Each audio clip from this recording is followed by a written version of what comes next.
Hello friends, अस्सलाम वालेकुम। जानिसार ड्रामे की एपिसोड नंबर 26 में नौशरवा आता है और कहता है कि ये थी ना तुम्हारी परेशानी की वजह, ले आया हूँ। दुआ ये सुनकर बहुत खुश हो जाती है। नौशरवा कहता है कि जब तक मैं ज़िंदा हूँ तो जुनैरा जैसे लोग तुम्हारे करीब भी नहीं आने दूंगा, और कहता है कि जब तक मैं हूँ कुछ नहीं होगा। दुआ बहुत खुश हो जाती है। फिर रूमी उसे फ़ोन करती है और बताती है कि तुम्हारा शहज़ादा आया था और जुनैरा को सबक सिखा कर चले गया है। तुम बहुत खुशकिस्मत हो, तुम्हें इतना अच्छा प्यार करने वाला जीवन साथी मिला है। दुआ ये सुनकर बहुत खुश हो जाती है। वहाँ पर फ़िज़ा का बाप हर वक्त बातें सुनाते रहता है और अभी भी बातें सुनाता है, और वो फ़िज़ा की माँ को कहता है कि तूने कैसी बेटियाँ पैदा की हैं, हर वक्त मुझे बेइज्जत करते रहती हैं, हर जगह से मुँह छुपाते हुए फिर रहा हूँ, हर कोई बातें सुना रहा है। तो उसकी बीवी उसे समझाती है कि अगर आप दुआ उसकी बात सुन लेते और उसे माफ़ कर लेते और घर में रखते तो घर की बात घर में ही रहती। इसकी वजह से फ़िज़ा को ये सब कुछ देखना ना पड़ता। उसके ससुराल वाले इसी बात पर फ़िज़ा को बहुत तंग कर रहे हैं। वहाँ पर नौशरवा और दुआ चाय पी रहे होते हैं। दुआ उससे कहती है कि आपने बताया नहीं कि आप जुनैरा के पास जा रहे हैं। नौशरवा कहता है कि तुमने भी तो नहीं बताया। तो दुआ कहती है कि मैं डर गई थी, कहीं आप मेरी बात माने या ना माने। तो नौशरवा कहता है कि मुझ पर एतबार नहीं है क्या? तो दुआ कहती है कि आप पे तो सबसे ज़्यादा भरोसा है मुझे। दुआ कहती है कि मुझे डर सिर्फ आपको खो देने का है। मैं जैसी हूँ आपने मेरा मान बढ़ाकर मुझे अपना लिया, और डर मुझे इस बात का है कि कहीं आप मुझे छोड़ ना दें। इस ख्याल से मेरी सांसें रुकने लग जाती हैं। नौशरवा से कहता है कि ऐसा कभी नहीं होगा, मैं तुम्हारे साथ हूँ, तुम्हें भी कुछ होने नहीं दूंगा। और कहता है कि तुम्हारी पिछली ज़िंदगी में जो कुछ हुआ उसे भूल जाओ और आगे बढ़ो, और जो तुम्हारी पिछली ज़िंदगी में हुआ उससे मेरा कोई ताल्लुक़ नहीं है। वहाँ पे फ़िज़ा का बाप और माँ उसके ससुराल आते हैं। उसके सास ससुर से कहते हैं कि आप मेरी बेटी के साथ अच्छा नहीं कर रहे, हर वक्त उसे बातें सुनाते रहते हैं, ऐसा क्या हो गया है? आपके बेटे ने इल्ज़ाम लगाकर मेरी बेटी को नहीं बल्कि मुझे भी गाली दी है। और फ़िज़ा का बाप कहता है कि सरफराज को चाहिए कि मुझसे माफ़ी मांगे। वहाँ से सरफराज आ जाता है और कहता है कि मैं माफ़ी मांगूँ आपसे। सरफराज उससे बहुत लड़ता है और कहता है कि बेटियाँ तो आपकी बरामद होती हैं किसी अड्डे से और थानों से। तो फ़िज़ा का बाप उससे कहता है कि तुम ज़बान संभाल के बात करो, और दोनों लड़ने शुरू हो जाते हैं। और सरफराज उसके बाप से कहता है कि आप इसको लेकर चले जाएं। वहाँ से सरफराज का बाप उसे डांट कर चुप करवा देता है। वो लोग वहाँ से चले जाते हैं। फिर सरफराज का बाप उसे समझाने की कोशिश करता है, लेकिन सरफराज नहीं मानता और कहता है कि ये शादी जब ही चलेगी जब ये मेरी बात मानेगी।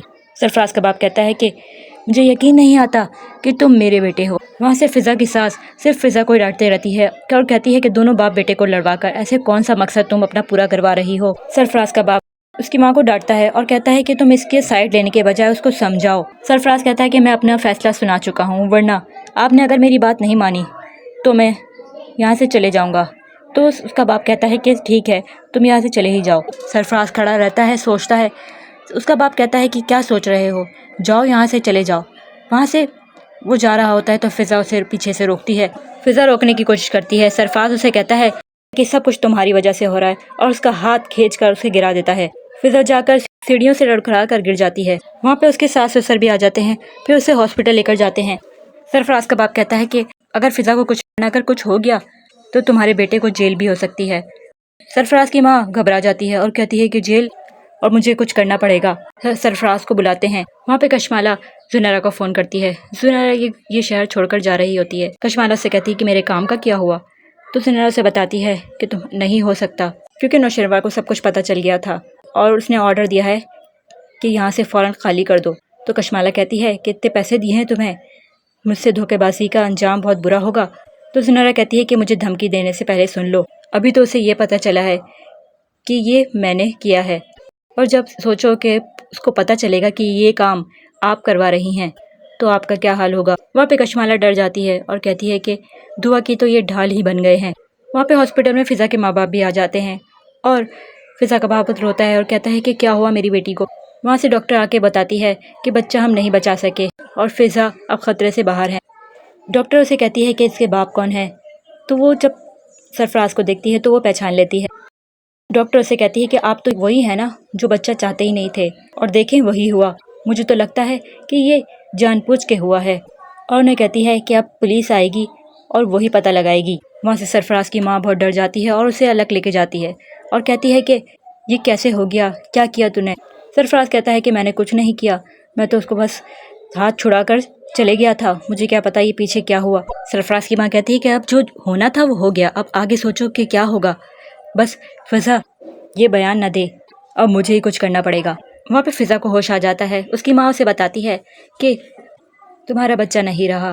وہ بہت روتی ہے اور کہتی ہے کہ ایسا نہیں ہو سکتا۔ وہاں پہ فضا کی ساس فضا سے کہتی ہے کہ مجھے بھی اس بچے کی آس تھی، تمہارا دکھ ہمارے لیے بھی بہت بڑا ہے، اور اس سے بہت میٹھی میٹھی باتیں کرتی ہے کہ ہم تو تمہارا بہت خیال رکھ رہے تھے، ایسا کیا ہو گیا۔ وہاں سے پھر پولیس آ جاتی ہے تو اس کی ساس اسے کہتی ہے کہ بیٹا سچ سچ بتا دینا اور خیال رکھنا۔ اسے باتوں ہی باتوں میں یہ کہتی ہے کہ سرفراز کا نام نہیں لینا۔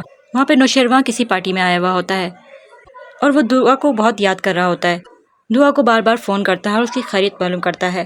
وہاں پہ بات کرتے کرتے جب پلٹتا ہے تو اسے اس کی پرانی گرل فرینڈ نظر آتی ہے اور وہ اسے دیکھ کر بہت حیران ہو جاتا ہے، اور ڈرامہ یہی اینڈ ہو جاتا ہے۔ نیکسٹ ایپیسوڈ کے لیے ہمارے ساتھ بنے رہی، ویڈیو کو لائک اور چینل کو سبسکرائب کرنا نہ بھولیے گا۔ اللہ حافظ۔